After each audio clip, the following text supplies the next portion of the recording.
Where's the fun in waiting? Play Sit and Go tournaments 24/7 only on Ace 2-3. This game involves an element of financial risk and may be addictive. Please play responsibly and at your own risk. देश में धीरे धीरे अब corona के मामलों की रफ्तार कम होती जा रही है। स्वास्थ्य मंत्रालय की ओर से जारी आंकड़ों के मुताबिक पिछले 24 घंटों में 13,596 नए कोरोना केस आए, जो कि पिछले 230 दिनों में सबसे कम है।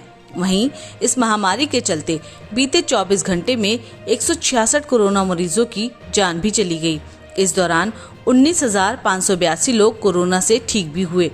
बात करें ओवरऑल आंकड़ों की तो देश में अब तक कोरोना के कुल मामले 3,40,81,315 हैं, जबकि एक्टिव केसेस 1,89,694 हैं।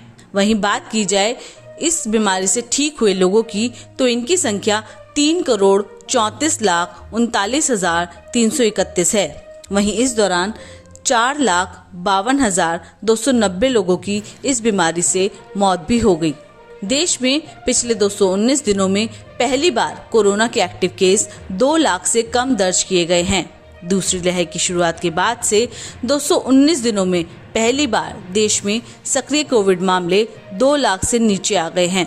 केंद्रीय स्वास्थ्य मंत्रालय के मुताबिक भारत में सक्रिय मामलों की संख्या 1,89,694 है। बता दें कि देश में केरल से सबसे ज्यादा संक्रमण के मामले सामने आ रहे हैं। वहीं महाराष्ट्र और अन्य कई राज्यों से भी कोरोना संक्रमण के मामले सामने आ रहे हैं, लेकिन लगभग 50 से 60% मामले केरल से आ रहे हैं। बात की जाए बीते 24 घंटों की तो इस दौरान केरल में 74 लोगों की कोरोना से मौत हुई, जबकि इस दौरान 7,555 नए मामले सामने आए। इसके साथ ही यहां एक्टिव केसेस की संख्या भी अब 88,186 हो गई है। केरल के अलावा महाराष्ट्र में भी बीते 24 घंटों में 1,715 नए मामले देखे गए हैं। इसके साथ ही राज्य में एक्टिव केसेस की संख्या 32,230 हो गई है। वहीं इस दौरान 29 लोगों की कोरोना के कारण मौत भी हुई।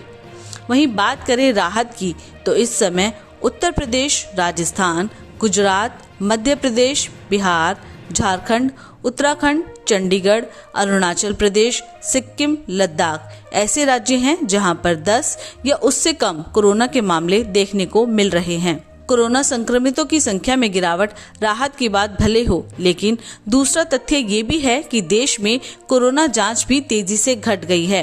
ताज़ा जानकारी के मुताबिक 1 लाख तक जांच कम हो रही है। 4 अक्टूबर तक दैनिक जांच में करीब 7 लाख से ज्यादा सैंपल की RT-PCR जांच की जा रही थी। अब ये संख्या लगातार घट रही है। पिछले 1 से 2 दिनों में 11 में से केवल 6 लाख सैंपल की जांच RT-PCR के तहत हुई है। अब तक 59.09 करोड़ सैंपल की जांच हो चुकी है।